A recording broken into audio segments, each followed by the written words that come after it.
Assalamualaikum warahmatullahi wabarakatuh. Alhamdulillahirabbil alamin. Assalatu wassalamu ala asrofil anbiya wal mursalin wa ala alihi wa ashabihi ajmain, amma ba'du. Rabbi shrah li sadri wa yassir li amri wa hlul 'uqdatam min lisani yafqahu qawli.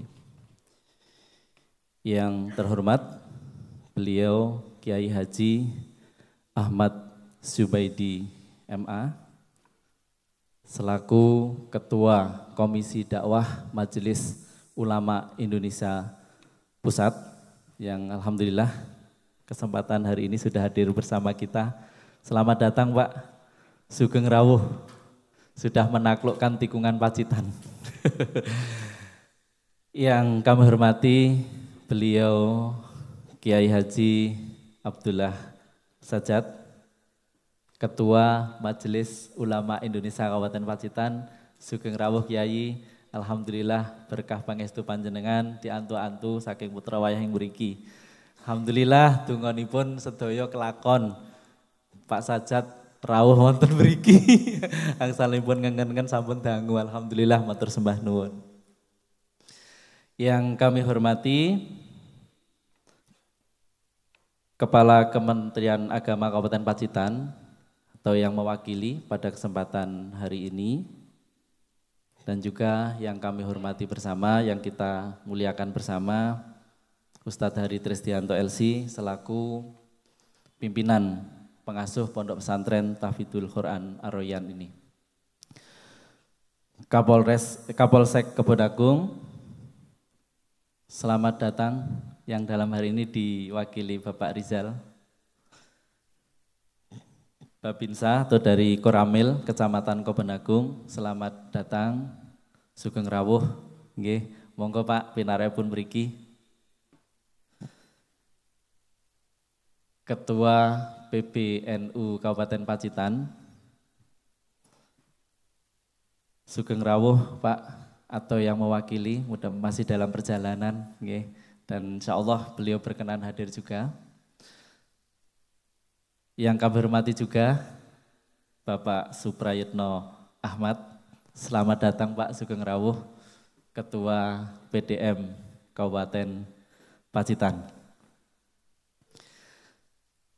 Kepala KUA Kecamatan Kebon Agung Bapak Ahmad Munib Sirot, alhamdulillah mudah-mudahan berkenan hadir. Kemarin beliau mengkonfirmasi untuk bisa hadir. Juga dari Forkompinca Camat Kebon Agung, mudah-mudahan hadir, nggih, terkonfirmasi kemarin hadir, dan mudah-mudahan beliau diberi kesehatan juga, Pak Wawan Pujiat Moko SSTP, atau yang mewakili pada kesempatan pagi hari ini. Dan juga kami menyampaikan undangan kepada Ketua Dewan, Bapak Roni, mudah-mudahan juga berkenan hadir, Bapak Kiai Sodik Sujak, Basnas, Ketua Basnas Kabupaten Pacitan, kami undangi, mudah-mudahan beliau hadir. Kalau ada yang mewakili yang kita hormati bersama, juga dari KSIPD Pontren Kemenak Pacitan, Dr. Andes Agus Hadi Prabowo MPD, mudah-mudahan hadir, atau yang mewakili pada kesempatan pagi hari ini.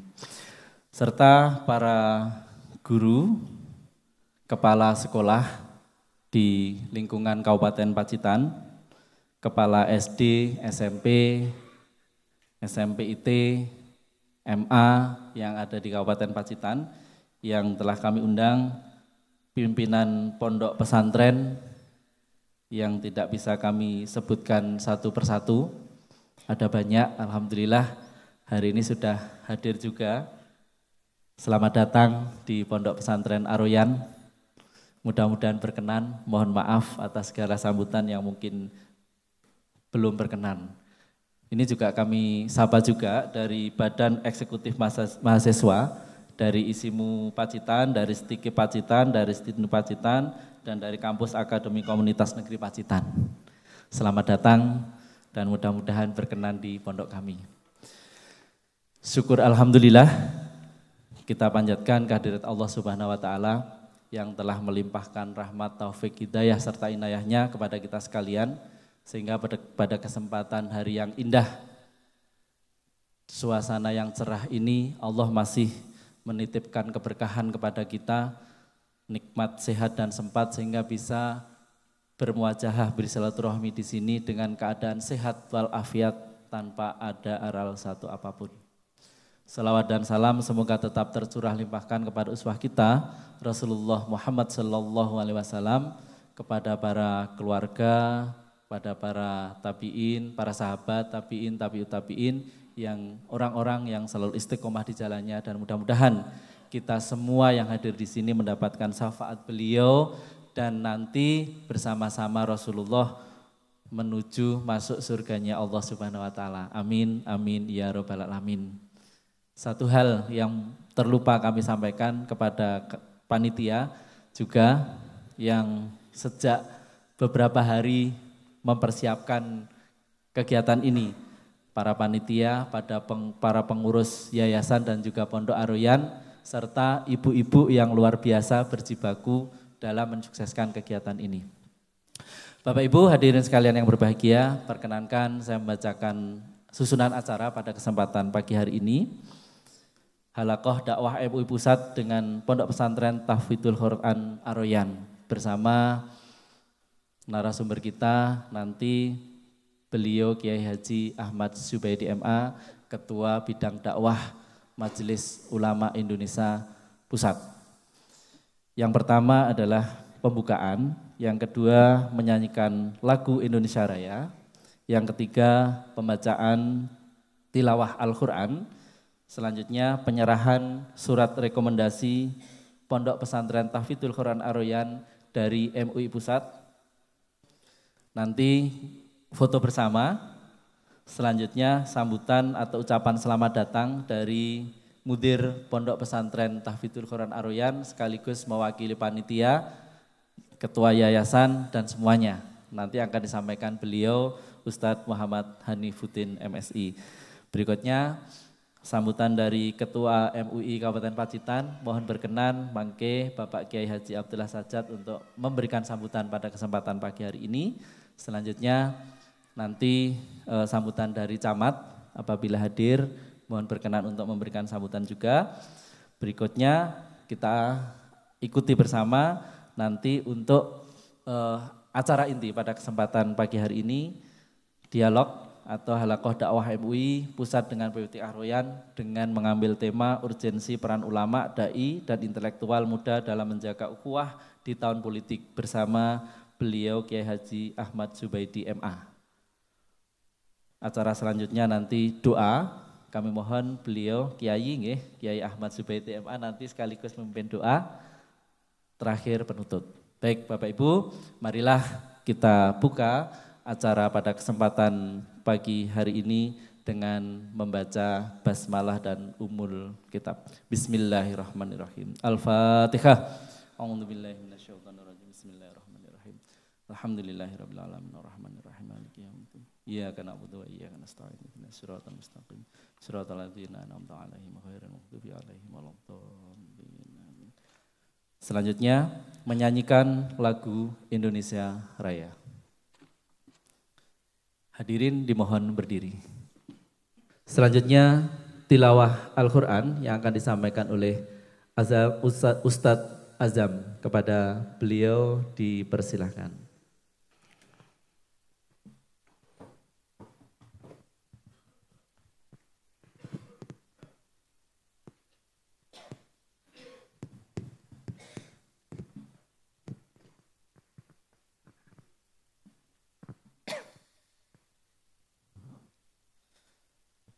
Bismillah, Assalamualaikum warahmatullahi wabarakatuh.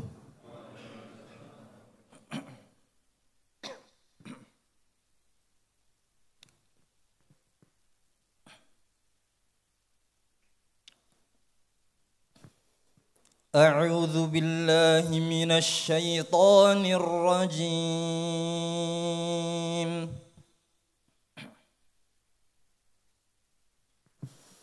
Bismillahirrahmanirrahim.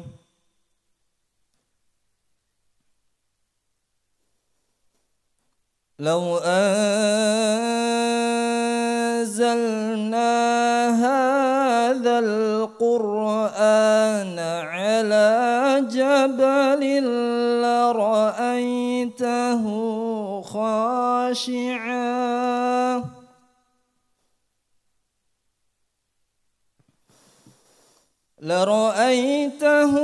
خاشعا متصدعا من خشية الله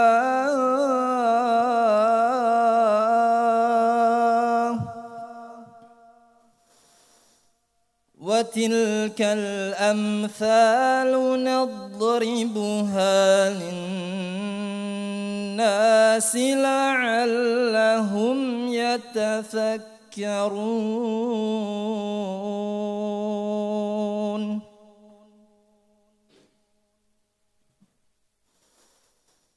هو الله الذي لا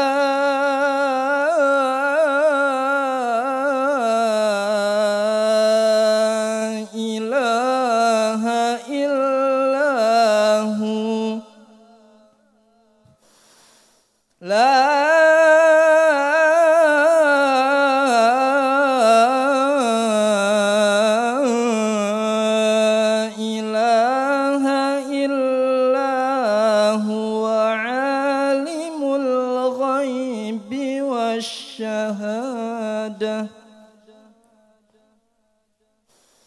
هو الرحمن الرحيم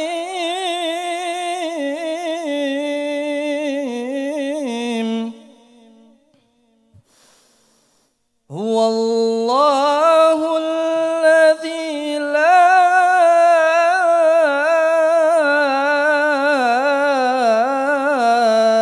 إله إلا هو الملك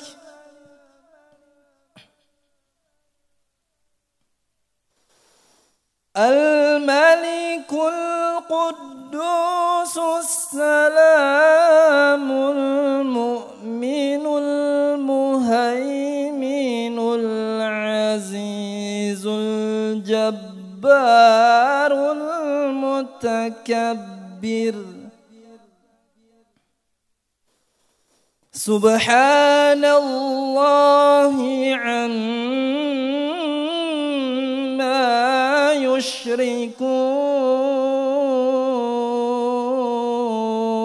يشركون هو الله الخالق البارئ المصور له الأسماء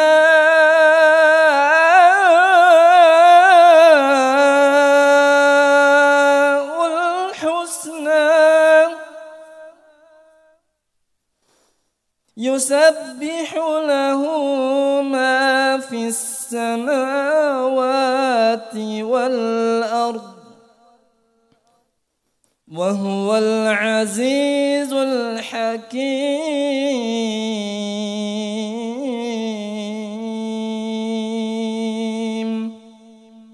صدق الله العظيم والسلام عليكم ورحمة الله وبركاته.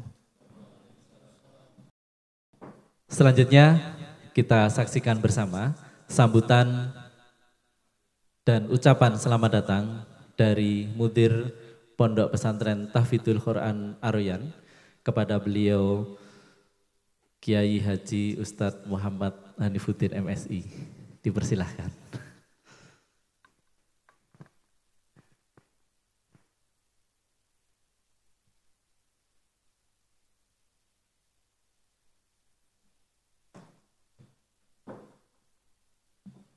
Bismillahirrahmanirrahim.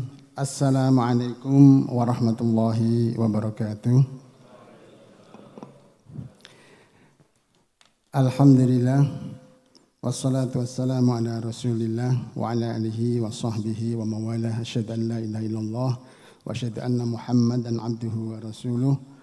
Allahumma salli wa sallim wa barik ala sayyidina Muhammad wa ala alihi wa sahbihi ajmain. Amma ba'du. Fa ya ayyuhal hadirun ittaqullaha haqqa tuqatih wa la tamutunna illa wa antum muslimun. Yang kami muliakan para ulama, para umara, Kiai Haji Zubaidi, Kiai Hari Tristianto, Kiai Abdullah Sajad dari MUI, Kiai Abdullah Ar-Rasyid dari Pondok Marhaban, Kiai Syarif Husin Rawuh nggih. Alhamdulillah dari MMC, kemudian dari PCNU, Ketua PDM, Kiai Haji Suprayitno Ahmad, dan para kiai yang tidak bisa kami sebutkan semuanya. Ini semuanya guru-guru kami. Semua yang kami sebut ini guru-guru kami. Kemudian dari MTA, alhamdulillah rawuh. Ini beliau juga komisi dakwah di MUI. Jadi niki wau ngendikan kalih kula, "Weh, iki berarti atas aku." Ngaten. Ini berarti Ustaz Zubaidi ini atas aku. Pak Khairi lah, menika beliau ketua MTA di Pacitan, tapi beliau juga pengurus MUI bagian bidang dakwah. Nah, ini bagian bidang dakwah. Kemudian para umara yang juga kami muliakan, Bapak Camat, Bapak Kepala Kemenak, Bapak Kepala Koramil, Bapak Kapolres atau yang mewakili, dan semua yang tidak bisa kami sebutkan satu persatu, tokoh-tokoh masyarakat di desa Purwo Asri dan masyarakat Gunung Cilik yang semoga selalu mendukung perjalanan pondok kami ke depan. Karena tanpa dukungan para masyarakat ini, kami tidak akan pernah bisa tumbuh, hidup, mengakar, menyebar. Niki mengambil semangatnya Termas 2 abad. Mengakar, menyebar. Mengakar, menyebar. Alhamdulillah pada pagi hari ini kita bisa dipertemukan di sini. Kami mohon maaf berdiri di hadapan para guru-guru kami semuanya. Kami ucapkan sugeng rawuh, selamat datang di pondok kami PPTQ Ar-Royan. Mudah-mudahan kerawan panjenengan menjadi syahadah, menjadi saksi-saksi kami nanti di Yaumul Qiyamah bahwa kami berusaha menjadi bagian dari umat Rasulullah yang berusaha menegakkan ilmu agama ini di atas muka bumi dengan kami mendirikan PPTQ Ar-Royan. Mudah-mudahan ini menjadi syahadah kami semuanya kerawan panjenengan. Jenengan mengke dados saksi di hadapan Allah. Misalkan kami diseret ke neraka, jenengan ojo diseret ning neraka. Soale kuwi dhisik mudir PPTQ Ar-Royan. Misalkan ngoten nggih. Ngoten nggih saged nggih. Mugi-mugi nggih. Makaten ugi mengke kita saling membantu di dalam dakwah di tengah-tengah masyarakat ini. Kami ucapkan sugeng rawuh mengikuti acara ini sampai selesai. Insya Allah acara ini tidak lama karena ini hari Jumat. Kita setting nanti maksimal memang jam 10 maksimal. Niki pun jam pinten menika. Lah niki pun jam pinten niki. Maksimal settingannya jam 10 tapi nggih duka mengke. Mudah-mudahan nanti jam 10 bisa selesai dan karena setelah itu nanti Ustadz Zubaidi masih harus menyiapkan khutbah di Masjid Agung Pacitan. Nah, terus pagi ini yang jelas kami mewakili teman-teman di PPTQ Ar-Royan, baik ketua yayasan, kemudian para asatid dan semuanya mengucapkan selamat datang sugeng rawuh dumateng panjenengan sedanten. Terus kemudian kami mohon maaf apabila di dalam menyiapkan semuanya misalkan nggih menika nggih lenggah. Ini kedai kan aku wis tua-tua kok diundangi ora dikai kursi lah, ini nyuwun pangapunten. Ini memang kita buat seperti ini, mungkin ajeng saged merapat, saling bersinggungan antara napa menika? Nah, tangan yang satu dengan tangan yang lain terus kemudian saling ngobrol. Jenengan sinten, kula sinten, terus saling memperkenalkan diri sehingga nanti bisa saling mengenal bahwa oh ternyata kita sama-sama muslim, sama-sama saudara yang nanti akan saling mengenal. Oh ini yang ada di kepolisian, ini yang ada di, nah ini saling mengenal. Mudah-mudahan ini bisa dimaklumi. Terus kita siapkan seperti ini supaya nanti bisa saling merekatkan hati-hati para rawuh semuanya. Nggih, sugeng rawuh, sugeng menikmati acara ini. Menawi wonten ingkang kirang, ada yang kurang dari apa yang kami persiapkan, kami sekali lagi mohon maaf yang sebesar-besarnya. Kami sudah berusaha menyiapkan ini sekemampuan kami, tetapi inilah yang memang bisa kami laksanakan. Terus kemudian berikutnya kami mohon doa restu kepada semuanya yang hadir ini. Kami pondok ini masih tahap membangun terus, masih tahap perjalanan yang sangat panjang. Masih banyak hal-hal yang memang harus dibantu oleh para hadirin semuanya, para kaum muslimin, para muhsinin di dalam mengembangkan pondok ini ke depan. Yang jelas pondok kami hari ini masih terus berusaha mengembangkan banyak mengembangkan pembangunan.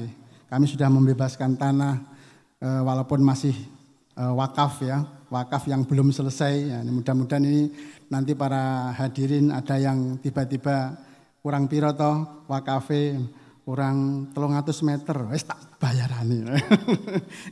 Mudah-mudahan wonten ingkang seperti itu sehingga nanti ini menjadi simpanan panjenengan, simpanan para hadirin nanti di Yaumul Qiyamah. Yang jelas pondok kami masih berkembang, kami mohon dukungan dari semuanya yang hadir pada hari ini. Baik berupa material, moral, doa, ya semuanya merupakan bantuan yang sangat berharga untuk kami. Jadi kami mohon doanya dan dukungannya. Terus kemudian terakhir kami mohon maaf apabila dalam memberikan suguhan menyambut panjenengan semuanya sugeng rawuh mungkin ada hal yang kurang berkenan. Mungkin terlalu banyak kacangnya yang kolesterol mboten purun dahar. Nggih makaten ingkang saged dalam sampai akan sepindah malih mari kita ikuti kegiatan ini mulai dari awal sampai akhir dengan hikmat, mudah-mudahan manfaat dan barokahnya bisa kita raih. Makaten kirang langkungipun dalem nyuwun pangapunten, billahi taufik wa hidayah. Wassalamualaikum warahmatullahi wabarakatuh. Waalaikumsalam warahmatullahi wabarakatuh. Matur sembah nuwun, jazakumullah khair Ustaz Hanifuddin MSI selaku mudir ngiras pantes niki mewakili panitia. Selamat datang Pak Camat. Masya Allah, Alhamdulillah. Selamat datang sugeng rawuh di Pondok Pesantren Tahfidzul Quran Ar-Rayyan. Selanjutnya kita saksikan bersama sambutan Ketua Majelis Ulama Indonesia Kabupaten Pacitan yang akan disampaikan oleh beliau Kiai Haji Abdullah Sajat. Kepada beliau dipersilahkan.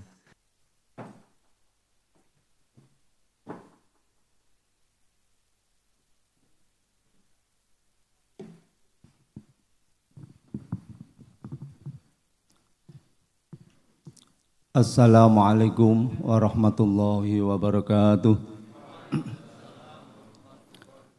Bismillahirrahmanirrahim. Alhamdulillahilladzi an'amana 'alaina bi ni'matil imani wal islam. Asyhadu an la ilaha illallah wahdahu la syarikalah wa asyhadu anna Muhammadan abduhu wa rasuluh. Allahumma shalli wa sallim wa barik ala sayyidina wa maulana Muhammad wa ala alihi wa ashabihi ajmain, amma ba'd. Al-Mukarramun, para kiai, para alim, khususnya Al-Mukarram Bapak Dr. Kiai Haji Ahmad Zubaidi MA, Ketua Komisi Fatwa MUI Pusat. Yang kami hormati Forkompinjam Kecamatan Kebon Pak Camat, mungkin Bapak dari Kapolsek Kuramil atau yang mewakili.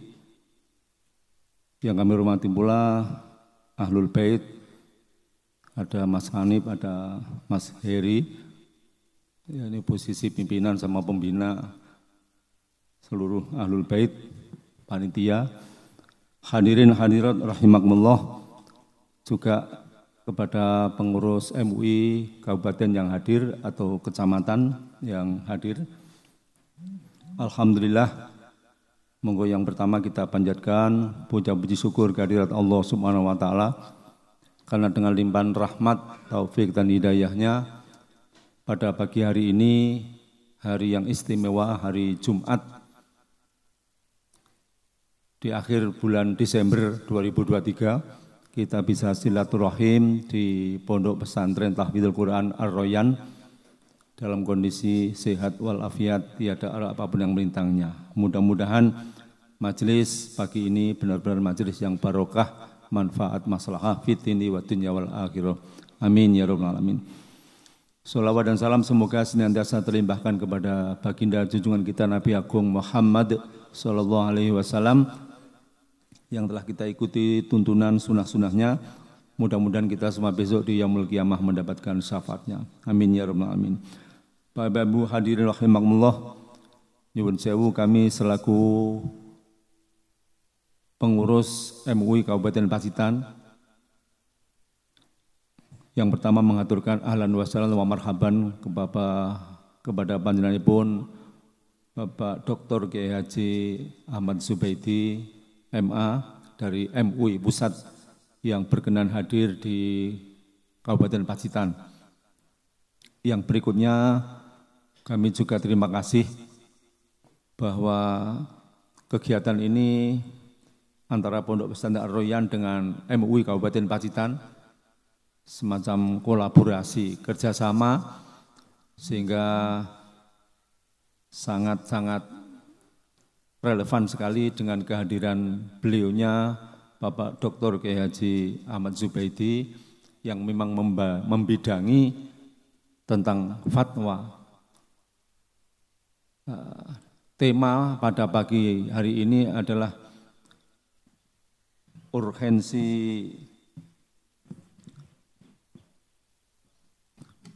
peran ulama. Urgensi peran ulama, peran dai, dan peran intelektual muda dalam menjaga ukhuwah di tahun politik. Sekaligus kami MUI Kabupaten Pacitan juga sangat mendorong kepada seluruh masyarakat, baik yang memiliki posisi sebagai pengasuh, sebagai pembina, sebagai tokoh masyarakat, sebagai apapun.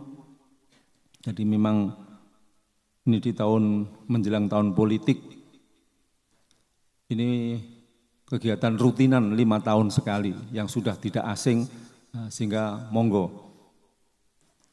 Kemudian sekaligus di akhir tahun 2023 yang lebih penting, monggo kesempatan kita untuk muhasabah selama di tahun 2023 bagaimana haliyah kita, dan segera akan kita meninggalkan tahun 2023, kita akan memasuki di tahun 2024 yang di 2024 diawali ada event istilahnya kompetisi partai politik. Nah, tentunya kita semua tahu bagaimana pilihan-pilihan kita, monggo itu hak panjenengan. Tapi insya Allah nanti mudah-mudahan dari MUI Pusat ini ada fatwa, ya fatwanya ya sing cocok karo awake dhewe, harapan kita seperti itu. Sehingga Indonesia ini dari masa ke masa, dari periode ke periode, dari tahun ke tahun ini harapan kita tentunya kita yang punya generasi, punya anak cucu, semakin hari ya terus ada perkembangan, peningkatan semakin membaik. Tadi sudah disinggung Ustadz Hanif mengambil temanya yang kemarin baru dilaksanakan di Pondok Termas dan booming sekali, peringatan 2 abad Pondok Pesantren Termas, sekaligus memasuki abad ketiga yang sudah 200 tahun lebih Termas didirikan, tapi sampai hari ini masih eksis. Maka temanya kalau di sana mengakar, mekar, dan menyebar. Ya, mudah-mudahan Indonesia ini ya dari berdiri itu mengakar terus, berkembang terus, mekar, dan akan mendunia. Indonesia bisa memimpin dunia tentang peradabannya, tentang akhlaknya, tentang wasatiyahnya. Nanti akan dikupas oleh Bapak Dr. Ahmad Zubaidi, ini selaku MUI Pusat. Saya kira itu yang lebih penting. Sekali kami menyampaikan terima kasih kepada utamanya Mas Hari, Mas Hanif dari Pondok Pesantren Ar-Rayyan yang juga melibatkan kami MUI Kabupaten, yang tentunya kami juga bisa melibatkan MUI yang ada di Kecamatan Kabupaten Pacitan. Saya kira demikian, kurang lebihnya mohon maaf. Wallahul muwaffiq. Wassalamualaikum warahmatullahi wabarakatuh. Assalamualaikum warahmatullahi wabarakatuh. Matur sembah nuwun Kyai. Alhamdulillah sampun maringi wejangan penyemangat untuk kita semua. Selanjutnya Bapak Ibu hadirin sekalian yang berbahagia, kita saksikan dan rekan-rekan bersama sambutan dari Camat Kebon Agung kepada beliau Bapak Wawan Pujiatmoko. Persilahkan. Monggo Pak.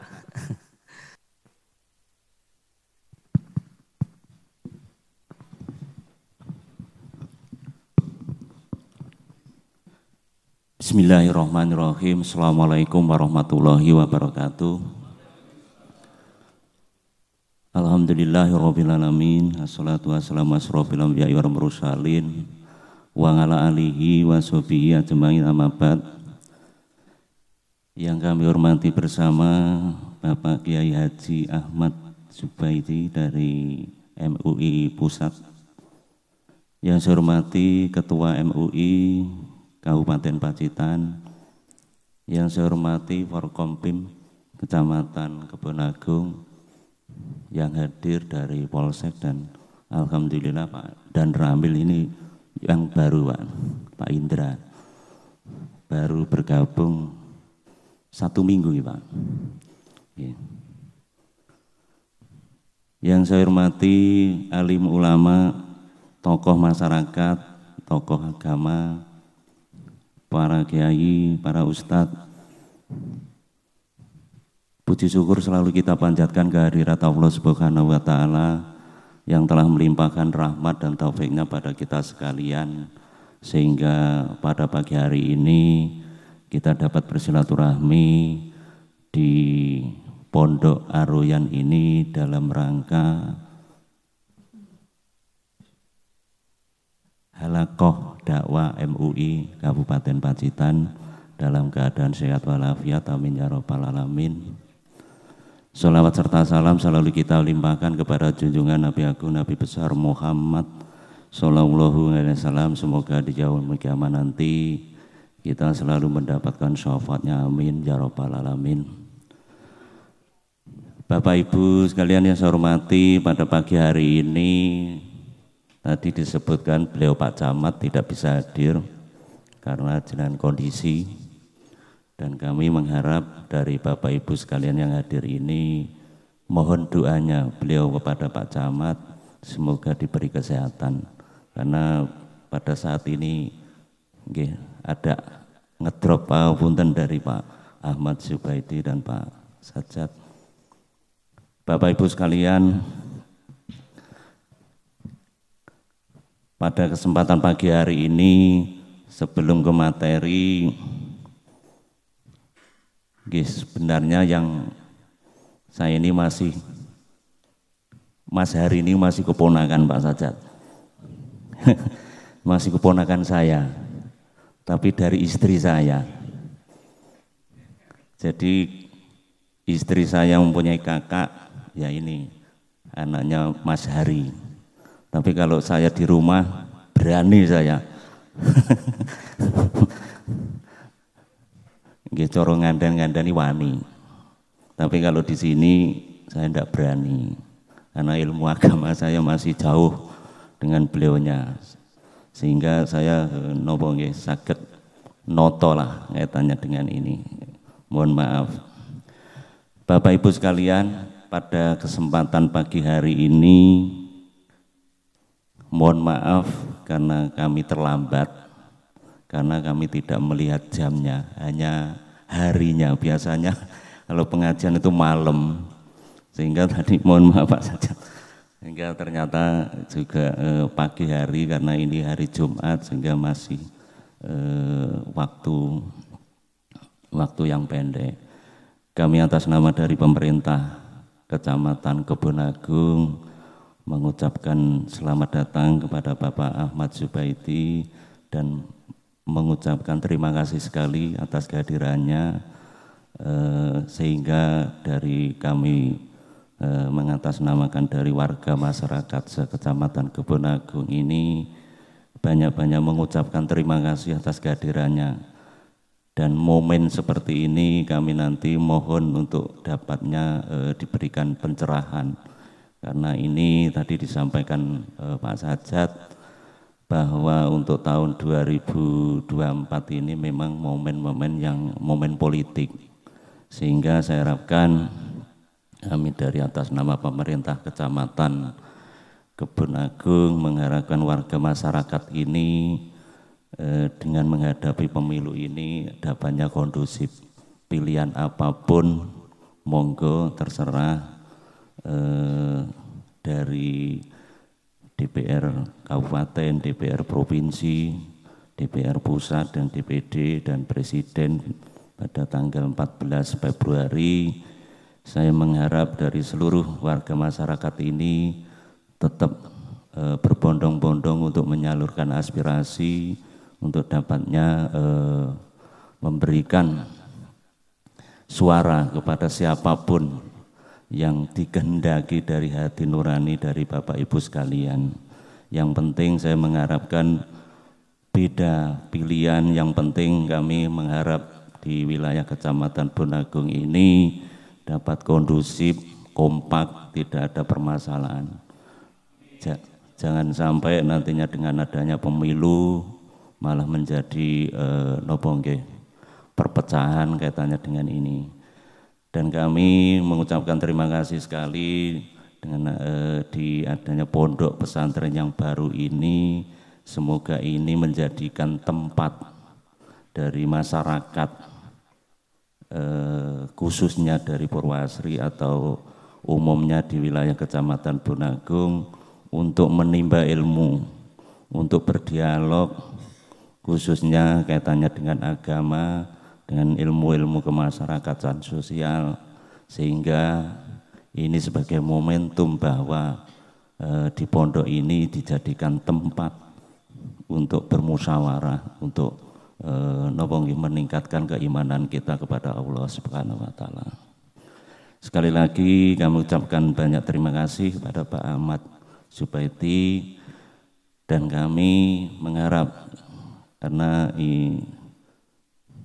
mungkin tidak hanya sejauh ini, mungkin ada rutinitas katanya dengan pengajian ini untuk menambah, karena dengan adanya pondok ini saya harapkan ini juga meningkatkan, tidak hanya di wilayah Purwasri, saya harapkan ini undangan juga menyebar ke Kecamatan Kebonagung, desa yang lain, karena pondok ini saya kira karena juga tidak hanya milik Mas Hari, kami mengharap ini karena warga masyarakat yang lain juga butuh kaitannya dengan ilmu-ilmu agama untuk meningkatkan ketakwaan kita kepada Allah Subhanahu wa Ta'ala.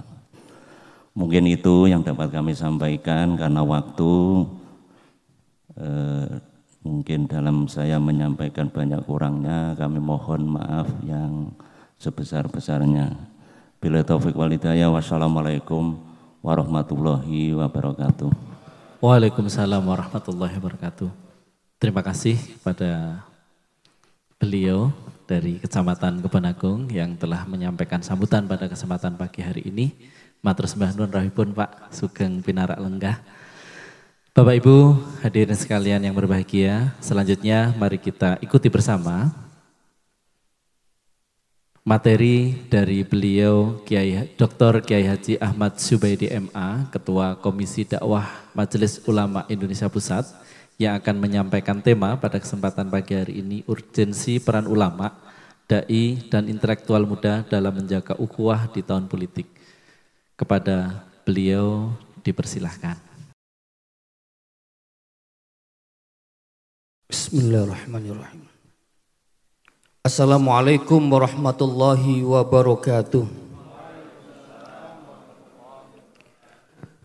Alhamdulillahirabbil alamin wa bihi nasta'inu ala umuri dunya waddin wassalatu wassalamu ala asyrafil anbiya'i wal mursalin sayyidina wa habibina wa maulana Muhammadin wa ala alihi wa ashabihi wa man tabi'ahum bi ihsanin ila yaumiddin amma ba'd. Pertama-tama yang saya hormati dan saya muliakan Ketua Umum MUI Kabupaten Pacitan, panjenenganipun Bapak Kiai Haji Abdullah Sajat yang alhamdulillah hari ini membersamai kita semua. Mudah-mudahan beliau senantiasa diberikan kesehatan dan memberikan kesempatan untuk bisa membimbing kita semua. Allahumma amin ya rabbal alamin. Yang saya hormati seluruh pimpinan Pondok Pesantren Ar-Royan, wabil khusus kepada Pak Kiai Hanif, Kiai Hari ya, yang merupakan pelopor-pelopor dari pesantren ini, dan juga dari Bapak kecamatan, dari Koramil dan dari Kapolsek yang hadir pada siang hari ini, para alim ulama, para asatid, Pak Ustazat sekalian, dan tokoh masyarakat yang mohon maaf tidak bisa kami sebutkan satu persatu. Alhamdulillah pada pagi menjelang siang ini ya kita semua bersama berada di tempat ini, insya Allah diberkahi oleh Allah Subhanahu wa Ta'ala guna melaksanakan sebuah kegiatan. Ini kegiatan yang sangat luar biasa yang disebut dengan halaqah dakwah. Jadi dalam halaqah ini kita ingin mencari sebuah kesepakatan ya, bahwa pentingnya peran dai, para intelektual, para ulama dalam rangka tauhidul ummah, menyatukan umat dalam konteks bagaimana menghadapi tahun politik ini supaya umat Islam tidak tercerai-beraikan hanya gara-gara perbedaan pilihan politik. Ini sangat luar biasa. Saya memberikan apresiasi yang setinggi-tingginya kepada pesantren Ar-Royan ini ya, yang sangat gigih dalam perjuangkan kegiatan ini, karena memang Ustadz hari ini merupakan Ustadz alumni standarisasi dari MUI Pusat ya, sehingga beliau ingin membawa pesan-pesan MUI Pusat sampai ke Pacitan ini, dan ini memang salah satu tugas dari dai MUI Pusat ya, seperti itu. Dimanapun berada harus membawa pesan dari apa yang selama ini menjadi concern ya, ataupun kepentingan MUI Pusat dalam rangka menyatukan umat ini.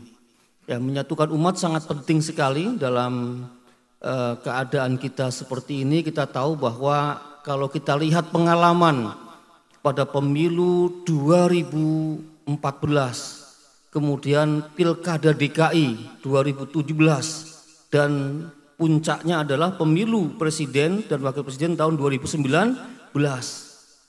Itu umat kita sedemikian terpecah belahnya yang disebabkan oleh perbedaan pilihan politik. Nah, tentu itu sangat merisaukan kita semua. Ya, kalau kita umatnya gampang dipecah belah hanya gara-gara kepentingan politik, ini tentu ke depan akan banyak perpecahan yang terjadi. Kenapa? Karena politik itu merupakan bagian dari kehidupan kita yang tidak akan pernah lepas ya dari kita semua. Baik politik dalam taraf yang rendah dari kepala desa ya, sampai pada yang tertinggi tentang pemilihan presiden, wakil presiden, ataupun pemilihan DPR ya, ataupun DPD. Semua ini merupakan proses politik yang mau nggak mau di dalamnya itu ada kepentingan-kepentingan. Nah, dasar kepentingan inilah yang harus dipahami oleh masyarakat kita. Karena masyarakat kadang-kadang berpikirnya terlalu terlalu baik ya, sangat baik karena berpikir positif terhadap apa yang dalam proses semua ini. Dan ini bekal kita semua. Ketika masyarakat berpikir positif, harusnya apa yang terjadi adalah positif. Tapi kadang-kadang berpikir positif masyarakat ini karena terlalu polos sehingga berbeda harapan dengan apa yang dicapainya itu. Ya, masyarakat mungkin membela sesuatu yang dianggap sebuah kebenaran menurut ijtihad individunya, ijtihad pribadinya, ini yang benar gitu kan. Dan sangat positive thinking, sangat husnuzon bahwa ini benar misalnya. Tetapi karena politik itu ternyata sangat dinamis dan dalam perjalanannya semuanya akan berjalan berdasarkan kepada kepentingan-kepentingan. Maka ketika politik tadi itu sangat polos dan hanya merasa kebenaran itu tunggal, kemudian orang akan kebingungan. Loh kok ngene? Ya kan banyak yang bingung sekarang juga. Ya banyak yang dulu mendukung A, ya kemudian sekarang pindah ke B, ke C gitu kan. Kalau dasarnya itu oleh kesadaran dinamika politik enggak apa-apa. Itu bagus. Artinya orang ada dinamika politik berpindah dari satu ke yang lain karena pandangan, pertimbangan mana yang menurutnya itu paling maslahah gitu. Itu saya kira bagus. Tapi yang tidak bagus itu kalau perpindahan-perpindahan itu hanya karena ngikutin instruksi dari mungkin siapa lah, entah partai, entah siapa, kan masyarakat bingung. Kok tahu-tahu instruksinya beda lagi dengan yang dulu. Padahal orang yang sama misalnya gitu kan. Masyarakat agak bingung di bawahnya. Nah, ini tentu perlu pendidikan politik kepada masyarakat kita supaya dinamika politik itu juga dapat dipahami oleh masyarakat dan perbedaan-perbedaan itu juga merupakan sebuah pertimbangan ya yang dinamis pada setiap kesempatannya, di mana kita harus sampaikan secara jelas kepada masyarakat juga bahwa di tingkat elit politik itu tidak lepas dari kepentingan. Ya, artinya bahwa tidak ada kawan lama. Yang lama, yang abadi adalah kepentingan. Orang bisa saling berubah koalisi, itu hal yang biasa saja gitu. Karena itu kita pun mesti berpemahaman bahwa dalam politik kita tidak boleh memiliki sifat fanatisme yang berlebihan. Ya, ini saya kira bukan hanya politik, dalam agama pun sama, fanatisme berlebihan dalam hal tertentu ya yang menjadi perbedaan itu tidak diperbolehkan ya, karena fanatisme yang berlebihan itu ya kemudian berpengaruh terhadap sikap yang ekstrim. Ya, sikap ekstrim itu ya sikap merasa paling benar, ya sikap merasa yang lain itu salah semua gitu. Nah, ketika fanatisme itu sudah mulai muncul dalam politik ini, maksudnya adalah fanatisme berlebihan, maka pada gilirannya adalah orang akan dengan mudah menyalahkan pihak lain yang tidak pada kelompoknya. Nah ini, ya jadi politik kemudian dibawa ke ranah benar salah. Apalagi kemudian ada yang membawa ke ranah agama menjadi Islam kafir atau Islam dan munafik. Nah, ini yang sangat tidak kita harapkan. Karena dalam konteks keindonesiaan ini masyarakat kita ini kan mayoritas masyarakat muslim. Insya Allah 90% penduduk Indonesia adalah muslim. Insya Allah, dan kita doakan jangan sampai turun dari 90 walaupun menurut laporan 87, sekian ya. Tapi kita berharap tetap bisa masih di atas 90 lah ya. Nah karena mayoritas kita ini muslim berarti semua pelaku-pelaku politik di Indonesia itu dari tingkat atas sampai bawah mayoritas juga orang Islam. Yang terlibat juga orang Islam.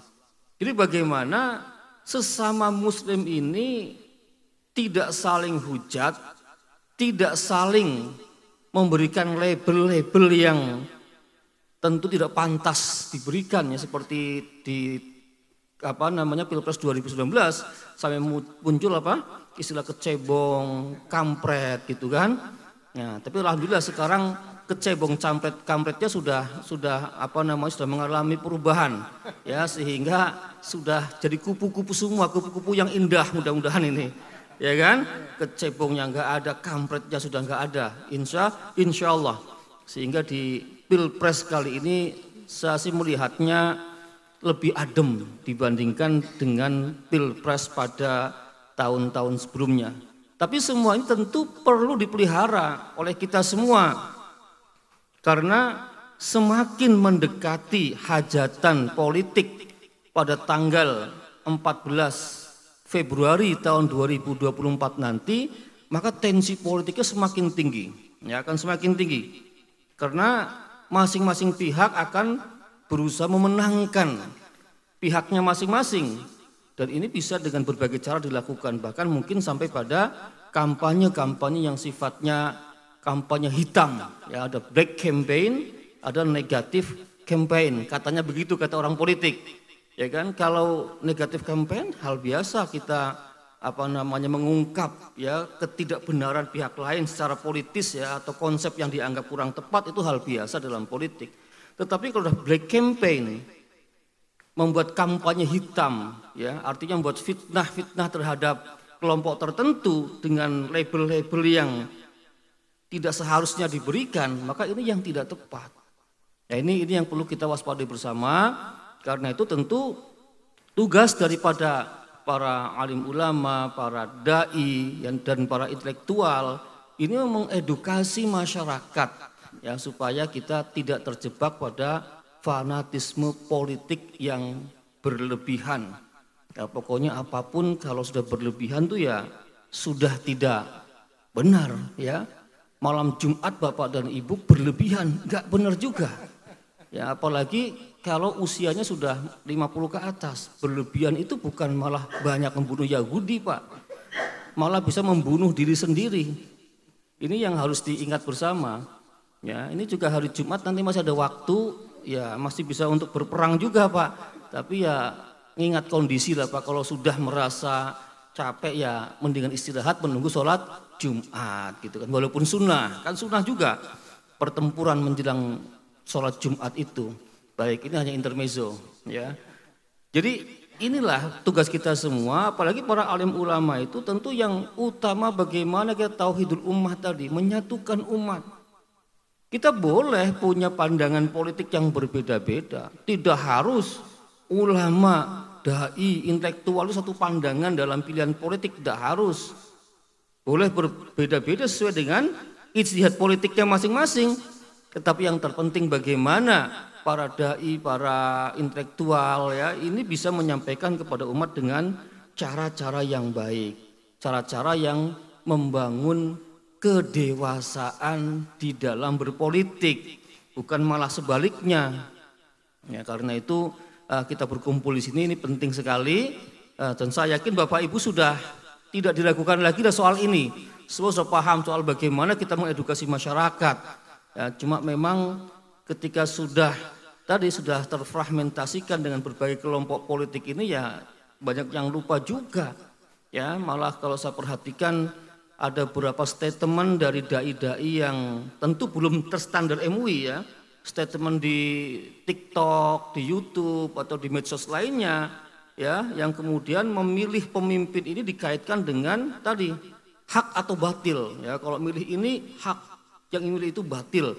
Nah, ini kan dalam konteks keindonesiaan sangat-sangat tidak tepat ya, mengingat semua calon kita insya Allah ya kita kan tidak tahu juga ya, semua kan sifatnya ijtihad politik ya, bukan sesuatu yang qat'i lah, masih meraba-raba gitu mana yang benar mana yang tidak benar ya. Jadi kita tidak bisa mengatakan oh kalau milih yang nomor sekian itu batil, yang sekian hak masuk surga misalnya.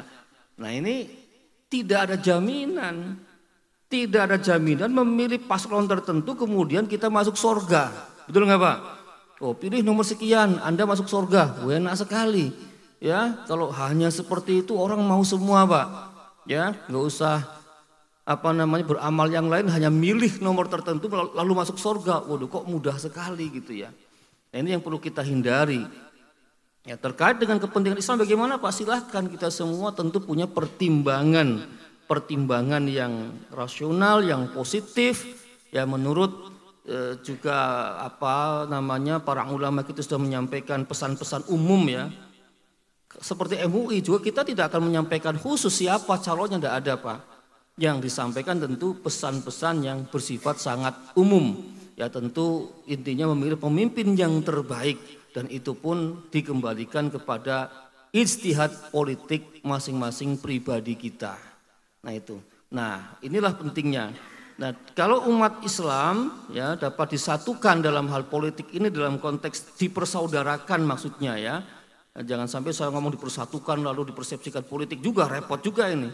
maksudnya dipersaudarakan, tidak ada konflik, saling hormat menghormati, maka insya Allah ya jalannya politik ini nanti sampai terjadi pemilu nanti akan berlangsung dengan damai, dan pasca pemilu pun kita harapkan semua dapat menerima dengan sebaik-baiknya. Tentu kalau ada kecurangan dan lain sebagainya itu ada petugas-petugasnya lah yang ngurusi ya, mereka-mereka yang mendapatkan data tentang kecurangan dan lain sebagainya dipersilahkan, mekanismenya juga sudah ada melalui MK ya. Ini lebih baik semua melalui jalur politik yang resmi sehingga rakyat tidak dikorbankan. Ya, kalau kita nanti memobilisasi masyarakat ya, terjadi clash antar masyarakat, yang korban juga masyarakat.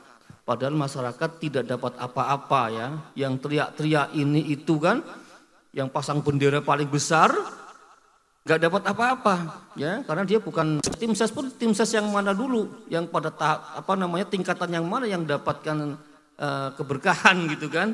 Nah ini semua harus menjadi perhatian kita. Nah, kemudian hal lain yang perlu menjadi cermatan kita sebagai tokoh masyarakat adalah bahwa kita punya tugas himayah, punya tugas melindungi. Melindungi siapa? Tentu ya himayatul ummah. Kita harus melindungi umat dari berbagai hal yang bisa menjadikan umat kita ini dalam konteks akidah ya suka ada penyimpangan. Dalam konteks muamalah ya juga ada muamalah yang ribawiyah yang dilarang oleh agama kita. Ya, kita mesti tampil di depan masyarakat kita sebagai himayatul ummah. Ya, jadi jangan sampai dai ya ataupun tokoh masyarakat kita lebih tampil sebagai tokoh politik semata gitu. Kalau ada gelaran politik seperti yang terdepan. Tetapi pada hal-hal yang lain yang juga merupakan tugas daripada tokoh agama, ya, tugas dari para cendekiawan, lalu kita diam saja. Nah ini yang kadangkala kita volumenya belum sama gitu. Ketika ada kepentingan, apalagi ada penumpang-penumpang yang numpang di kita itu, keras sekali suaranya. Tapi ketika disuruh membela kebenaran yang ada di tengah-tengah masyarakat, yang di dalamnya kita tidak ada keuntungan apapun kecuali keuntungan akhirat, biasanya semangatnya kurang, volumenya rendah gitu. Nah ini kalau para kiai kita, para ulama kita menjelang pilpres seperti ini Pak, tamunya banyak. Ya, tanya aja sama Pak Kiai Abdul Sajjad, pasti tamunya banyak. Ya dari berbagai warna datang semuanya minta restu. Ya bahkan ada yang minta restu jam 12 malam mungkin biar nggak ketahuan. Ya, dan tawarannya macam-macam. Tinggal bagaimana ulama atau kiai atau para asatid ini kuat nggak dengan godaan-godaan itu gitu kan? Ya, karena kalau sudah ada tawaran seperti itu, ya objektivitas kita kalau kita menerima ya menjadi tidak objektif lagi. Ya, menjadi kita tentu bagian dari partai politik ataupun dari paslon tertentu. Ya kalau kita mendukung paslon tertentu bukan tidak boleh, boleh ya, boleh tidak apa-apa. Ustadz itu pro kemana nggak ada masalah, tapi lagi-lagi adalah tadi jangan sampai kita ada politik uang, ya ada pronya kita tuh hanya karena bayaran, lalu kita bersikap menyampaikan hal itu dengan cara fanatis berlebihan. Nah ini yang tentu saja tidak diperkenankan. Tapi ada dai saya mau jadi jurkam boleh nggak? Boleh, nggak ada masalah. MUI tidak melarang juga kalau ada dai mau jadi jurkam, tapi lagi-lagi jurkam yang baik, bukan jurkam yang tadi memecah belah umat yang jualan hoax dan lain sebagainya. Ini. Nah, jadi himayatul ummah itu penting dalam rangka kita melindungi umat. Di antara juga adalah melindungi umat dari pembelajaran ya yang berasal dari konten-konten yang hoax ini. Jadi banyak sekali konten hoax di media sosial kita ya, yang itu seringkali sangat efektif di dalam memengaruhi sikap ataupun cara bertindaknya masyarakat. Ya. Contohnya dulu waktu COVID itu, bagaimana program untuk penyuntik ini namanya apa Pak? Vaksinasi, ya kan? Vaksinasi, banyak hoax di sana sini sehingga banyak masyarakat juga yang tidak mau divaksin, hanya ditakut-takuti dengan macam-macam isu hoax itu. Ya, padahal MUI dalam konteks vaksinasi sangat mendukung program pemerintah ini karena dalam rangka melindungi umat ya dari penyakit yang berbahaya yang berpotensi menghilangkan nyawa umat gitu. Nah ini penting sekali, himayatul ummah. Kemudian juga tugas kita sebagai ulama di samping himayatul ummah, ya jangan lupa kita juga punya tugas himayatul daulah. Kita juga wajib menjaga negara kita. Ya, karena negara yang sudah kita bangun ini adalah sebuah negara kesepakatan yang sudah didirikan oleh para pendiri bangsa. Dan dari negara kesepakatan inilah kita telah melahirkan sebuah negara yang sangat baik, ya, sangat kondusif untuk kehidupan kita yang sangat majemuk, yang kita sebut dengan Negara Kesatuan Republik Indonesia ini. Ya, dengan dasarnya adalah ada Pancasila, juga ada UUD 1945, juga Bhinneka Tunggal Ika. Ini merupakan sebuah konsep kenegaraan yang sudah sangat tepat untuk kita bangsa Indonesia yang majemuk, ya, yang Muslim, ada Muslimnya, ada Nasraninya, ya, ada Konghucu, ada Buddha, Hindu. Ya, belum lagi dilihat dari kemajemukan dari aspek etnis yang sangat luar biasa itu. Jadi ini merupakan sebuah hal yang sangat positif dan telah mampu ya menciptakan kedamaian di negara kita. 78 tahun lewat atau lebih kita merdeka, alhamdulillah Indonesia sampai hari ini masih menjadi negara yang aman, tentram. Ya, kalaupun ada riak-riak di dalamnya itu sudah biasalah. Tidak mungkin sebuah kehidupan itu tanpa konflik. Pasti ada konflik. Yang penting konflik itu bisa diredam atau tidak, kan gitu.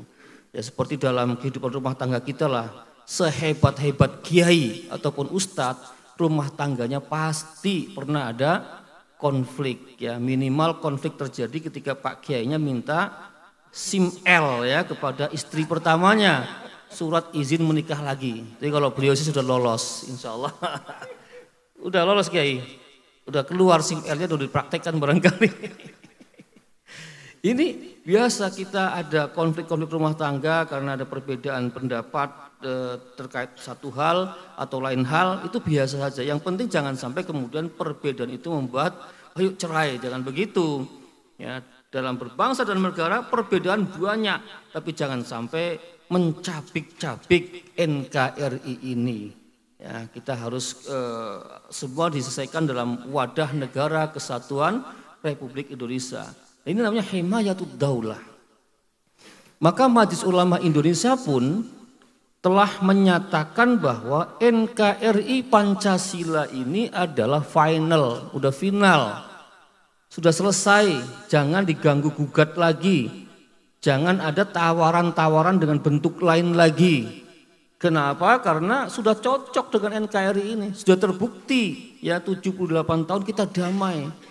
Ya, coba kita lihat dengan beberapa negara Islam lain yang banyak konflik di dalamnya, ya seperti Afghanistan, ya Suriah, ya dan lain-lainnya, itu banyak mengalami konflik di dalamnya. Ya tiada lain karena ada konflik ideologis dan juga konflik-konflik politik lain yang terjadi di sana. Nah kita alhamdulillah damai Pak, saking damainya ya bapak-bapak yang nikah sampai 4 kali pun damai aman gitu, sempat nikah gitu loh Pak. Coba di negeri yang gak aman Pak, jangankan beristri 4 Pak, punya 1 aja mengamankannya susah gitu kan. Nah itu, ini luar biasa, kita berkah gitu. Nah karena itu kita harus syukuri nikmat NKRI ini merupakan nikmat yang datang dari Allah Subhanahu wa taala. Allah mempersaudarakan bangsa Indonesia walaupun kita berbeda-beda dalam banyak hal, tetapi kita masih mampu merajut persatuan dan kesatuan bangsa ini. Nah, untuk itu dalam konteks himayatud daulah ini, Bapak dan Ibu pun harus mendukung terselenggaranya pemilu dengan baik, termasuk keterlibatan masyarakat dalam pemilu ini. Ya, karena MUI pun telah memberikan fatwa dalam Ijtima Ulama ya di Tegal kalau nggak salah, bahwa salah satu warga masyarakat ini wajib untuk memilih pemimpin. Ya, jangan sampai kita golput. Karena dengan golput itu kan mengkhawatirkan nanti terpilih pemimpin-pemimpin yang jangan-jangan tidak kredibel ya, saking kita tidak pedulinya, maka terpilih pemimpin yang tidak tepat untuk bangsa dan negara kita ini. Maka di sini letaknya kita wajib menentukan pilihan kepada siapa. Bahkan nanti Bapak dan Ibu sekalian, pada saat-saat yang krusial, andai kata kita pun nggak tahu ya, pemilu ini sampai 2 putaran. Ya, pastikan ada orang-orang yang ya buah si malakama, saya nggak suka dengan ini, nggak suka dengan ini, saya golput aja lah. Ada yang begitu Pak. Ya, ini pun kami menyarankan tidak demikian. Ya, artinya ketika tinggal 2 putaran dan dua-duanya bukan pilihan kita sekalipun, saya yakin kalau kita menurunkan ego kita dan kita objektifkan di antara 2 ini mana yang terbaik, insya Allah akan ditemukan yang terbaik. Minimal kita sudah ijtihad. Kalau ijtihad itu insya Allah tidak salah. Kalaupun salah tetap mendapatkan pahala, kan gitu. Ini kalau kita kiaskan dengan ijtihad dalam masalah agama. Ya, dalam masalah agama saja kalau ijtihad ya menurut Allah salah, kita nggak tahu ya. Salah saja kita masih dapat pahala, apalagi dalam sekedar ijtihad politik ya. Jadi intinya itu, jangan sampai nanti wah tinggal 2, saya udah dengar banyak suara, saya kalau tinggal 2 ini dan ini saya nggak milih lah, saya nggak suka dua-duanya. Wah, ini kalau jumlahnya besar bahaya ini. Ya, bahaya. Kenapa? Karena akan terpilih pemimpin yang tidak legitimate ya. Kalau nggak legitimate nanti ya kepemimpinannya akan berjalan dengan kurang baik. Kalau kurang baik apa efeknya ya terhadap kemajuan bangsa, keadilan, juga terhadap kesejahteraan masyarakat, peluang kerja dan macam-macam. Ya, karena nanti akan lebih banyak terjadi pertikaian politik ya, banyak perdebatan politik, banyak ini, banyak itu, sehingga tidak konsen lagi di dalam membangun baik di bidang pendidikan maupun di bidang ekonomi dan membuka peluang kerja yang lainnya. Ya, maka saya kira yang paling baik adalah bagaimana yang penting adalah sebuah kemaslahatan terbentuk, ya pemerintahan terbentuk dengan baik, sehingga pemerintahan bisa menempatkan diri yang kita harapkan. Menurut Islam kan pemerintahan itu tugasnya sebenarnya 2 ya, untuk himayatuddin ya wasiyasatud dunya ya, atau riayatuddin wasiyasatud dunya. Jadi bagaimana pemerintahan itu bisa juga bisa menjaga agama ya, supaya agama kita bisa terselenggara dengan baik di negara kita, memastikan ya bahwa umat Islam dapat menjalankan agamanya dengan baik di negara kita ini, dan juga bagaimana siasatu dunia ini, mensiasati dunia ini menjadi lebih baik lagi, semua orang berkesempatan bekerja, semakin sejahtera, keadilan terwujud. Nah, tentu itu yang menjadi tujuan kita bersama. Nah, karena itu ya lagi-lagi tugas kita semua para alim ulama untuk tetap terlibat ya dalam proses politik ini dengan menempatkan diri ya sebagai orang-orang yang bisa memberikan himayah, memberikan perlindungan ya, memberikan wejangan-wejangan kepada masyarakat supaya masyarakat memiliki kedewasaan berpolitik dan proses politik dapat berjalan dengan yang sebaik-baiknya. Kemudian juga tentu yang menjadi tugas ulama yang ketiga yang ini penting sekali dalam konteks takwiyatul ummah ya, memberdayakan umat. Jadi umat kita tidak sekedar dibina secara keagamaan atau diberikan literasi politik, tetapi juga soal ekonomi perlu diberdayakan. Ya, karena itu saya kira keterlibatan dari para ulama sekarang sangat penting ya dalam rangka membangun kesejahteraan umat. Ya, sekarang MUI pun tidak hanya ngurusi fatwa dan dakwah saja. Ya, di MUI juga sekarang sudah ada bidang-bidang ekonomi, ada komisi ekonomi, ada lembaga juga yang khusus membidangi masalah-masalah UMKM dan lain-lain. Ini semua dalam rangka bahwa ulama tugasnya ternyata di samping tadi untuk himayatud din, ya himayatud daulah, tauhidul ummah, juga harus takwiyatul ummah, memberdayakan umat. Sehingga kalau umat kita sudah berdaya, sudah mampu secara ekonomi, ya sejahtera, insya Allah ya akan seiring dengan ketaatan mereka dalam menjalankan ajaran agama.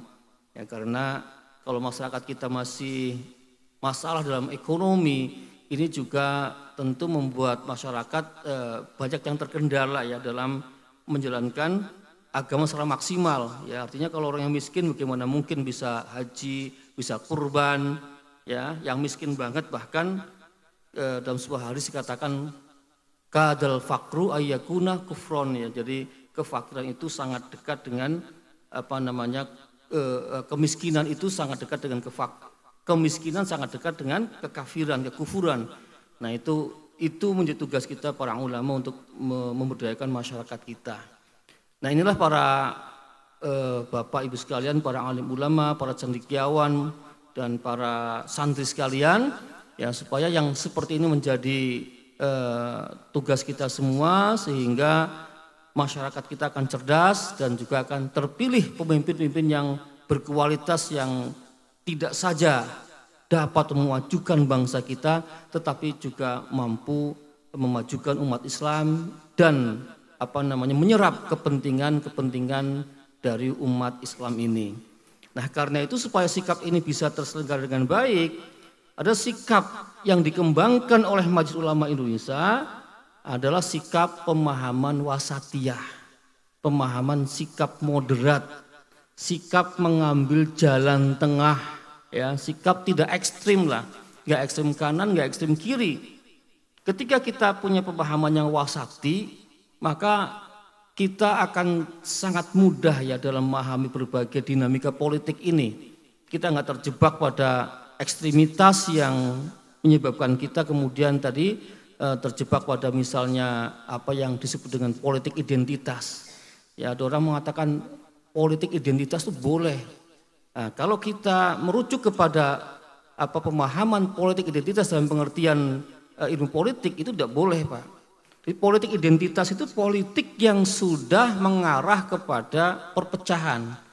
Ya, karena kita dengan dengan fanatisme agama, ras, ya, dan lain-lain, kemudian kita menganggap pihak lain itu pihak yang salah. Ya, konteks keagamaan yang anggap pihak lain entah munafik, entah kafir, ya. Dalam suku mungkin anggap suku lain suku yang tidak baik dan lain sebagainya. Itu namanya identitas politik. Politik identitas, mohon maaf. Namanya politik identitas. Itu yang tidak boleh. Tapi kalau identitas politik boleh. Ya. Bapak Ibu memilih pemimpin berdasarkan kepada dasar keagamaannya, enggak apa-apa. Bapak Ibu memilih pemimpin karena punya calon yang sama suku bangsanya, ya enggak apa-apa. Itu wajar-wajar saja. Ini yang namanya identitas politik. Ya, tapi kalau politik identitas itu dalam ilmu politik memang sudah dipersepsikan sebagai politik yang tidak baik. Politik yang menganggap pihak lain itu pihak yang, ya tadi kalau keagamaan ya munafik, kafir dan lain sebagainya gitu. Jadi ini perlu dipahami bersama supaya kita benar di dalam menjelaskan kepada masyarakat kita. Nah, karena itu lagi-lagi saya mengajak kepada para penasihat komisi dakwah, mengajak para dai sekalian, mari dalam keadaan seperti ini kita terus menyerukan kepada umat ini untuk senantiasa bersatu walaupun kita mengalami perbedaan pilihan politik. Ya, jangan sampai ada karena beda pilihan sama ustadz jadi berjauhan, suami istri menjadi cerai, sama kiai jarang komunikasi, mentang-mentang yang si kiai A mendukung paslon ini, yang kiai ini dukung paslon yang lain, terus ada kerenggangan. Saya kira itu sebuah contoh yang kurang baik. Tapi kalau semua yang berbeda-beda itu tetap harmonis, ini sebuah gambaran betapa negara kita yang majemuk ini ternyata tetap bisa bersatu walaupun banyak kepentingan yang berbeda. Mungkin itu saja sebagai pemantik diskusi pada siang hari ini. Silakan Bapak Ibu kalau ada pertanyaan atau bahkan masukan atau ide yang lebih bagus, monggo dipersilakan untuk disampaikan dalam forum ini. Demikian dari saya, kurang lebihnya mohon dimaafkan. Wallahul muwaffiq ila aqwamit thoriq. Wassalamualaikum warahmatullahi wabarakatuh. Waalaikumsalam warahmatullahi wabarakatuh. Jazakumullah khair Ustaz. Baik Bapak Ibu, ini sebelum saya lanjutkan, selamat datang Pak Bambang dari Kemenak Nembe Rawuh niku di BCI.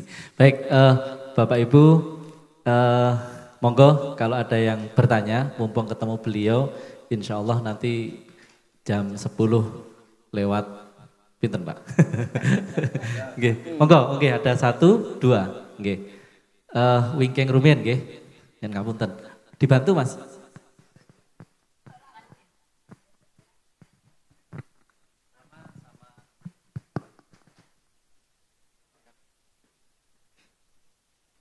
Supaya kelihatan.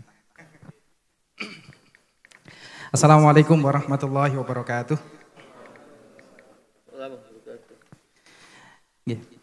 Perkenalkan, nama saya Afid Burhanuddin dari Masjid Alba Sirnoboyo.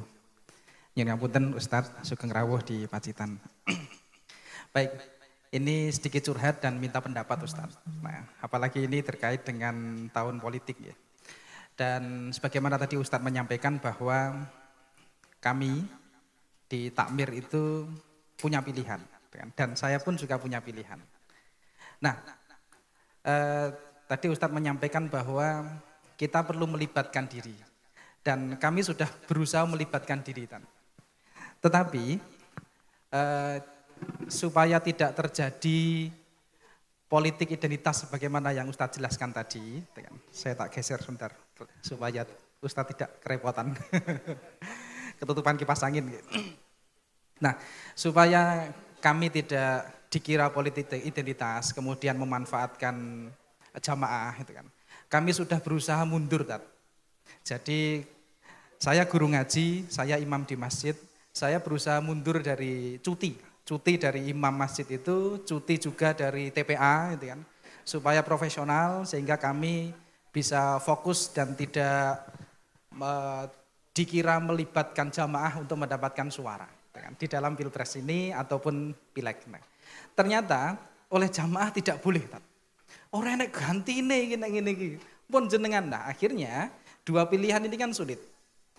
Nah, berarti saya harus melibatkan dua hal. Karena ketika politik itu ditinggalkan oleh orang-orang yang orang-orang masjid lah gitu, maka jadinya ya seperti ini misalnya. Undang-undang dipersoalkan, MK jadi viral seperti ini gitu kan. Partai politik juga seperti itu. Kita di Jakarta kan seperti itu ya. Nah, solusinya bagaimana, Tat? Ini saya lanjut melibatkan diri di dunia politik tadi, atau saya bertahan di masjid saja, tidak usah ngurusi, biarlah politik itu diurusi oleh politikus dan kami di masjid saja. Karena ketika sudah dua-duanya ini sudah jalan, akhirnya mau tidak mau jamaah kami ajak sesuai dengan pilihan saya, sesuai dengan pilihan kami di takmir. Nah, ini bagaimana? Dua hal ini untuk menjaga ukhuwah di Simalakama kami itu seperti apa? Matur sembah nuwun. Assalamualaikum warahmatullahi wabarakatuh. Waalaikumsalam. Langsung mau nggih, langsung baik. Ini memang Simalakama yang dihadapi para kiai, para ustadz ya. Tapi yang jelas jangan sekali-kali resign dari kiai ya atau resign dari ustadz, enggak usah itu. Masa demi terlibat dalam politik lalu pensiun cuti dulu. Apalagi sampai pensiun ya cuti repot itu. Kalau ustadz itu enggak ada pensiunnya, enggak ada cutinya kan gitu. Nah, ini penting. Tinggal bagaimana kita memerankan diri sebenarnya. Ya kan sudah ada etika-etikanya lah. Yang jelas kita menyepakati bersama bahwa tempat ibadah itu tidak boleh dijadikan sebagai tempat untuk kampanye politik praktis. Kenapa? Karena di dalam tempat ibadah itu banyak orang yang berbeda pandangan politik. Kalau masjid misalnya, ya kemudian takmirnya mengkampanyekan paslon tertentu, pasti paslon lain yang mendukung paslon lain merasa tidak nyaman kalau masuk ke dalam masjid. Lalu bagaimana Ustadz, saya berpolitik, ya monggo Bapak Ibu boleh dilakukan di luar masjid, apakah di rumah sendiri atau di mana itu gak apa-apa. Ya kan, yang penting misalnya Pak Ustadznya ketahuan masyarakat memilih paslon nomor sekian, nggak ada masalah, ya tidak ada masalah itu. Ya kan, tidak ada undang-undang Ustadz nggak boleh terlibat dalam politik, itu kan nggak ada. Tapi kalau menjadikan masjid atau musola sebagai arena untuk politik praktis, ini memang secara etika kita sepakat tidak dilakukan itu. Bahkan kalau kita merujuk yang kepada hadis Nabi yang menyatakan bahwa kalau orang jual beli di dalam masjid, maka doa Nabi kan mudah-mudahan tidak berkah. Orang kampanye kan sama dengan orang jual beli, menawarkan sesuatu yang baik supaya dibeli. Maka ada yang mengatakan kalau kampanye dilakukan di masjid, ya sama saja itu tidak akan berkah, katanya begitu. Atau kita mendoakan supaya kampanyenya nggak berkah gitu. Nah ini yang penting seperti itu. Jadi Ustadz sebagai guru TPA jangan libur dari TPA-nya, tetap ngajar. Ya tetap ngajar, monggo. Soal aktivitas politik dapat dilakukan di luar masjidnya, apakah di rumah monggo. Yang penting tadi ketika menyampaikan tentang dukungan kita kepada paslon, lebih menyampaikan program, lebih menyampaikan keunggulan, lebih menyampaikan insya Allah keuntungannya kan gitu, tanpa menjelekkan paslon yang lain secara mungkin pribadi atau hal-hal lain yang bisa mengarah kepada black campaign tadi, ya saya kira itu Ustadz ya. Dan sekali lagi jangan sampai takmir masjid membuat masjid sebagai base camp politik tertentu, itu juga nggak boleh. Ya masjid ini gara-gara dukung paslon tertentu, warnanya dicatnya sesuai dengan partai tertentu misalnya. Ya kalau hanya kebetulan saja enggak apa-apa, tapi nek diniati ya lain masalah, kan beda Pak. Ya saya yakin Royan dicat dengan coklat begini nih kebetulan ini, bukan karena niat tertentu, dukung tertentu gitu kan. Saya rumah saya cat dengan warna tertentu, tapi lama sebelum menjelang pilpres kan. Nah, tapi ada ya kan orang ya yang mencat rumahnya dengan cat tertentu yang sama dengan paslon pilihannya gitu kan. Nah, jangan sampai juga terjadi pada rumah ibadah kita. Ya, menjelang pilpres selalu dicat dengan cat paslon tertentu. Wah ini kalau niatnya itu yang tahu kan Allah. Nah jangan-jangan tadi dapat cat gratis juga gitu. Ngecatnya nanti Pak. Ya, kalau dapat cat gratis, ngecatnya setelah pilpres gitu, biar tidak menimbulkan polemik. Saya kira itu Ustadz ya. Intinya jangan membuat umat ini bingung gitu aja lah ya. Dan jangan membuat gaduh gitu kan. Berpolitik secara dewasa, secara lebih halus lagi ya, dan ini bukan berarti para asatid, para ulama nggak boleh berpolitik, boleh, tapi berpolitik tingkat tinggi gitu ya, politik menyatukan umat, politik membangun kecerdasan umat dalam politik, itu politik juga gitu. Yang tak boleh itu kan kalau di masjid ya, kan politik praktisnya. Politik praktis itu ya berkenaan dengan memilih entah partai, entah paslon dengan berkaitan dengan capres ataupun dengan DPR ataupun DPD, itu yang enggak boleh. Karena tadi akan menimbulkan perpecahan. Mungkin itu jawaban dari saya. Mudah-mudahan tidak puas, mudah-mudahan sehingga tapi jangan mencari kepuasan di tempat lain ya. Ya. Monggo kalau ada satu matur nuwun Pak Afid sampun nggih. Mriki rumiyin sekedap nggih. Assalamualaikum warahmatullahi wabarakatuh. Waalaikumsalam. Ustadz Kiai Haji Ahmad Zubaidi. Saya atas nama pribadi ya, Syarif Husain. Dalam hal ini akan bertanya bagaimana sikap politik MUI pusat ya dalam menyikapi di dalam kitab Fathul Bari dalam halaman 462 yang berbunyi irtikabu akhaful mafsadatain bitarki athqalihima.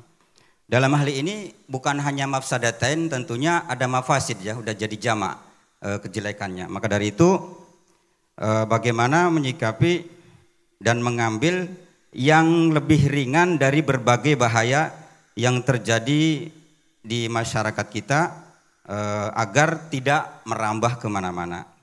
Seperti mungkin sikapnya Nabi Khidir di dalam bagaimana merusak perahu nelayan yang miskin sehingga dibocorkan agar tidak dirampas oleh penguasa yang zalim.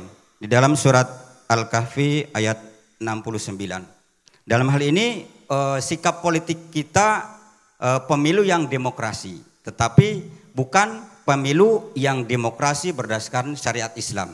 Dalam hal ini yang demokrasi bersyariat Islam ini kan diputuskan oleh alal ahlil hilli wal aqdi, yaitu para sahabat yang dijamin surga, 10 sahabat yang dijamin surga.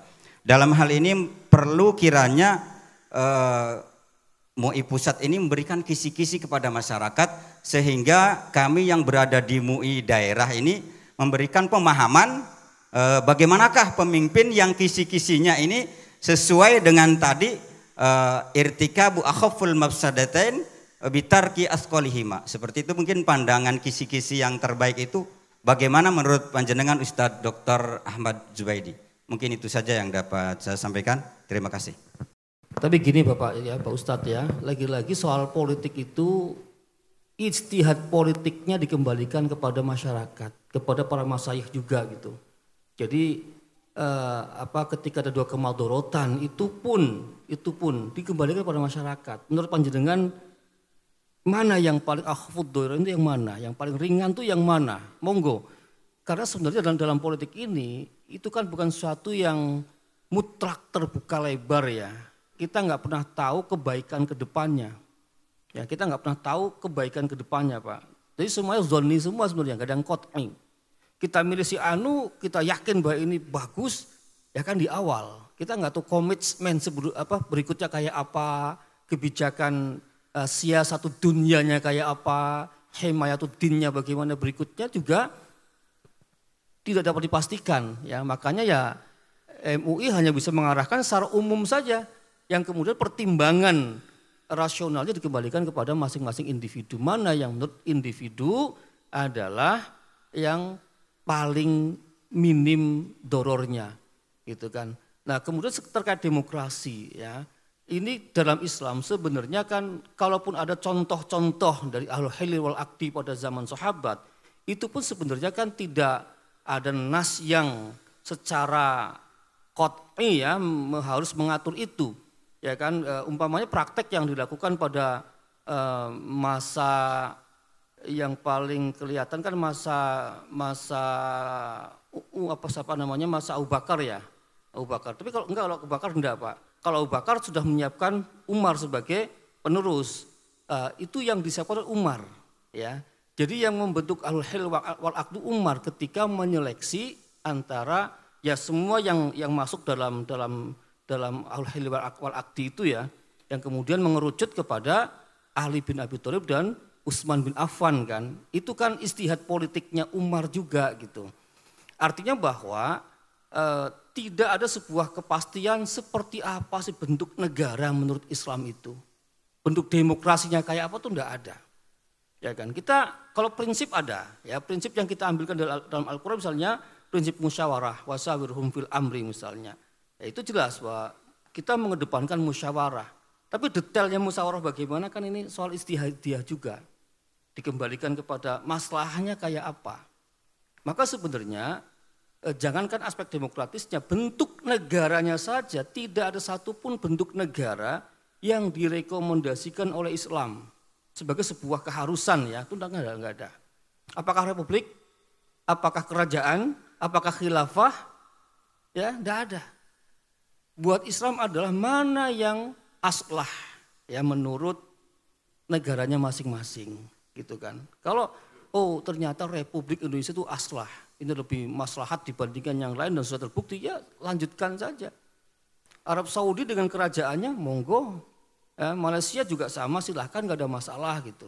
Yang penting bagaimana tatbikus syariahnya bisa terlaksana. Apakah itu tatbikus syariah dengan cara formal maupun tatbikus syariah yang di Indonesia ada yang formal, ada yang substansial atau bahkan mungkin secara esensi saja misalnya.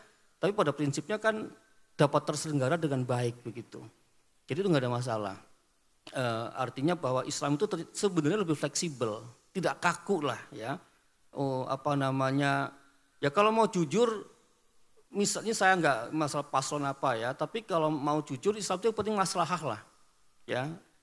Artinya ketika pada masa kekhalifahan Bani Umayyah ya kan, ini kan berubah total dari apa yang dipraktekkan pada masa Al-Khulafaur Rasyidun. Di masa Al-Khulafaur Rasyidun itu bentuknya mirip dengan bentuk republik. Ya, di mana penerusnya ini kan semua tidak politik dinasti gitu kan, tidak ada yang politik dinasti. Ya, tetapi kemudian pada masa dinasti Bani Umayyah, ya sistem kekhalifahannya dirubah menjadi sistem politik dinasti gitu. Apakah kita akan mengatakan bahwa sistem itu salah? Tidak juga. Karena memang nggak ada konsep yang qat'i di dalam Islam terkait dengan ya, tadbikus siyasah itu bagaimana, kan nggak ada. Kecuali litadbiki masolihil ummah gitu. Bagaimana kita dapat merealisasikan kemaslahatan umat yang tentu tidak bertentangan dengan prinsip-prinsip syariah. Mungkin gitu Ustaz. Selama itu terjadi monggo saja. Daripada kemudian kita lebih berpandangan formalistik tetapi kemudian menimbulkan friksi atau konflik gitu. Kita bersitegang Indonesia harus negara Islam. Kalau enggak pokoknya ini masih tauhid. Nah, ini menimbulkan pertentangan, ya, perpecahan, bahkan mungkin instabilitas negara kita. Itu jauh lebih doror. Ya kan, maka kita mengambil NKRI Pancasila ini ya bagian daripada ma la yudraku kulluhu la yudraku kulluh. Ya, kita ambil itu karena ini paling aslah, ini sudah mampu mempersatukan bangsa dan mewadahi semua kepentingan. Adapun belum tercapai formalitasnya kita nggak negara Islam, yaitu bagian daripada upaya kita yang penting ada sikap al-alawiyah kita, sikap mendahulukan priority. Yang penting kita bersatu dulu dan umat Islam juga tetap bisa beribadah dengan baik. Ya, semua difasilitasi untuk haji, untuk umroh juga nggak ada masalah. Semuanya ada kebebasan dalam menjalankan ajaran agamanya. Ya, jadi negara Indonesia ini memang bukan negara agama, juga bukan negara sekuler, tetapi juga bukan negara yang bukan-bukan ya Pak ya. Negara yang sangat memperhatikan kepentingan agama-agama gitu. Jadi kita bersyukur sebenarnya. Jadi gitu Pak, insya Allah dari saya jawabannya intinya selama itu maslahah monggo, ya kan. Tidak demokrasi pun kalau maslahah gak ada masalah. Demokrasi kalau maslahah ya gak ada masalah gitu. Ya, baik, mungkin itu dari saya. Terima kasih. Mohon maaf Bapak Ibu sekalian, kalau ada pertanyaan bisa ditulis karena waktu. Insya Allah karena beliau nanti, berapa?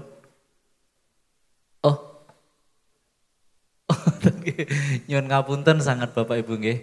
Niku sampun dipun wekas, soalnya nanti beliau harus mempersiapkan diri untuk menjadi imam dan khotib di Masjid Agung. Nyuwun ngapunten sangat Pak Ahmad. Nyuwun ngapunten. Baik Bapak Ibu, karena waktu juga sudah siang, mohon berkenan sebelum kita tutup Bapak Kiai Haji Ahmad Zubaidi. Ngoten. Karena atas permintaan beliau Kiai Ahmad Zubaidi, mohon berkenan Pak Abdullah Sajat untuk memimpin doa. Monggo Pak.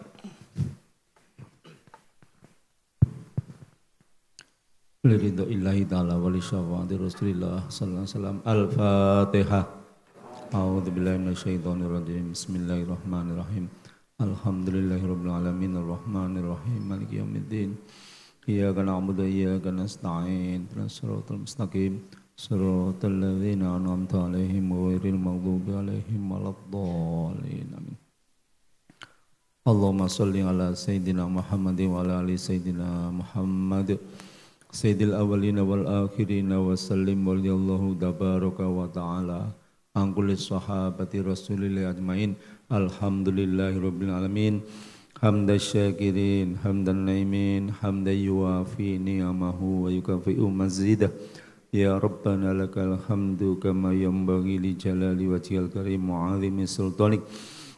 Allahumma ja'al hadza majlisan marhuman wa tafarraquna tamal ma'suman.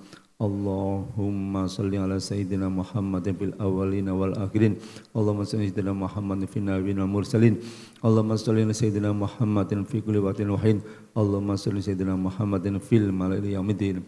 Allahumma la tata'lana fi majlisina hadza dhanban illa ghafartah wa la hamman illa farrastah wa la daynan illa qadaita wa la hajatan min hawaijid dunya wal akhirah illa qadaitaha wa yasir umurana wa syarah sudurana wa nawwir qulubana wa khtim bisolihati a'malana. Allahumma tawaffana muslimin wa ahyana muslimin wal hiqna bisolihin ghairu khuzayya wala maftunin bil hamin. Allahumma inna nas'aluka ilman nafi'a wa rizqan wasi'an wa shifaan min kulli da'in wa saqamin bi rahmati arhamar rahimin.